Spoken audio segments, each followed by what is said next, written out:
Imagine creating one of the greatest inventions in history, knowing it could change the world, and then spending the next 35 years trying to stop people from using it. That's exactly what happened to Kodak. For almost a century, Kodak wasn't just a camera company, it was photography. In America, birthdays, weddings, graduations, even the first steps of a child were captured on Kodak film. Its slogan wasn't just marketing. Kodak moment became part of everyday language. At its peak, the company employed well over 100,000 people, generated billions of dollars in annual revenue, and held a dominant share of the film market. To many people, Kodak looked unstoppable, but hidden inside its own laboratories was an invention that would eventually make its biggest business obsolete.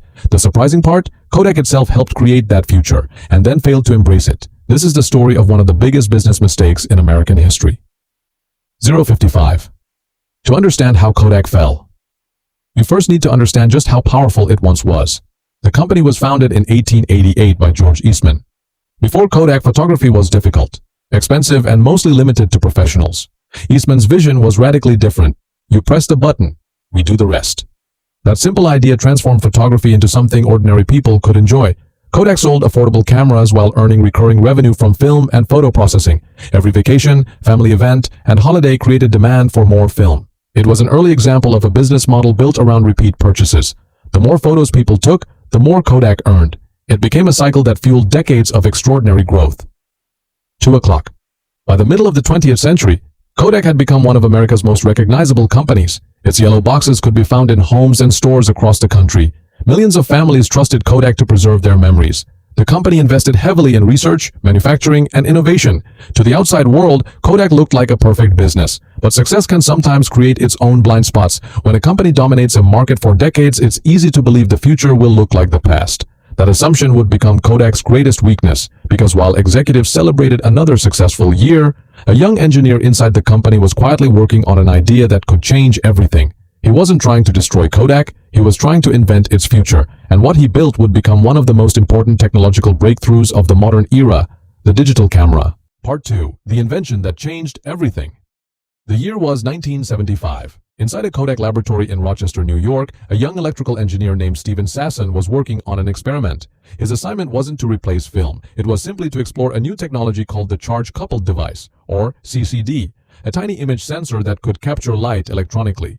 Most people inside Kodak didn't think much of it, but Sasson saw something different. After months of experimentation, wires, circuit boards, and trial and error, he built something the world had never seen before. It weighed almost 8 pounds. It recorded black and white images at a resolution of 0.01 megapixels. Capturing a single photo took about 23 seconds, and the image was stored on a cassette tape. By today's standards, it was primitive, but it worked. Without realizing it, Kodak had helped create the foundation of digital photography. When Sasson demonstrated the camera to Kodak executives, the reaction wasn't excitement, it was uncertainty. Some executives reportedly questioned who would ever want to view photos on a television screen instead of holding printed photographs. That reaction wasn't irrational. At the time, Kodak's entire business depended on selling film, photo paper, and chemical processing. Digital photography threatened all of it. If people no longer needed film, why would they keep buying Kodak's most profitable products?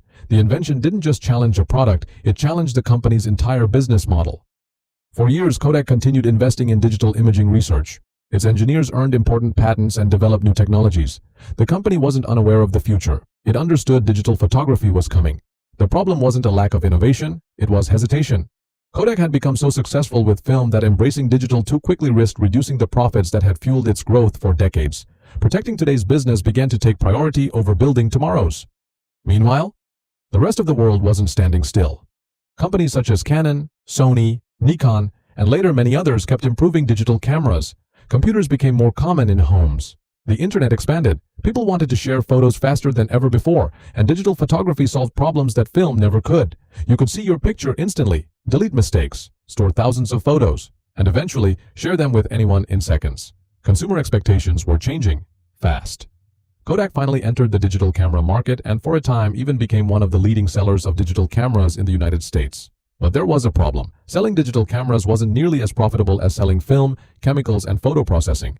The very technology Kodak had helped pioneer was disrupting the business that had made it one of America's greatest companies. Years of success had built an empire. Now that empire was becoming increasingly difficult to protect, and the biggest disruption wasn't even the camera itself. It was what came next. Because soon, the camera would disappear into something people carried every single day, their phones. Part 3. The Fall of an Empire. By the early 2000s, The world had changed. Digital cameras were becoming smaller, faster, and more affordable every year. Then came another revolution, the smartphone. People no longer needed to carry a separate camera. The camera was now in their pocket. And every new smartphone made digital photography even more convenient. For Kodak, this wasn't just another competitor. It was a complete transformation of how people captured and shared memories. The business model that had powered the company for more than a century was disappearing. Kodak had spent decades earning billions from film, photo paper, and processing. But in the digital age, those recurring purchases became less important. Consumers could now take hundreds of photos without buying another roll of film. An entire industry was changing. Kodak had valuable digital technology and an impressive patent portfolio, but it struggled to replace the profits that its traditional business had generated.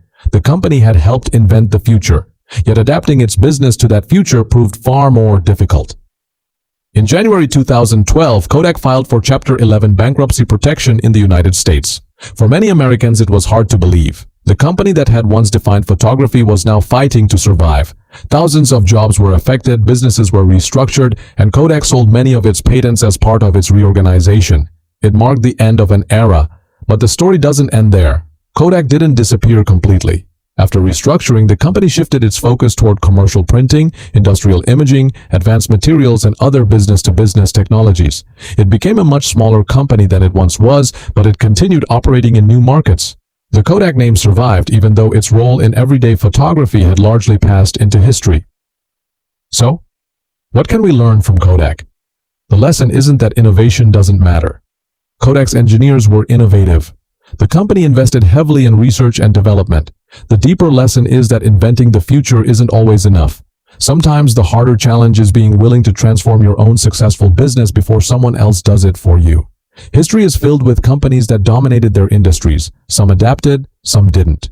Kodak's story reminds us that success today doesn't guarantee success tomorrow. Markets change, technology changes, customer expectations change, and businesses that stop evolving can quickly lose the advantage they once seemed certain to keep. Closing. The next time you take a photo with your phone, remember this: the technology behind that moment traces back in part to ideas explored inside Kodak decades ago. A company helped shape the future of photography, but shaping the future and succeeding in it turned out to be two very different challenges. Sometimes, the greatest threat to an empire isn't an outside competitor, it's the belief that what made you successful yesterday will always be enough for tomorrow.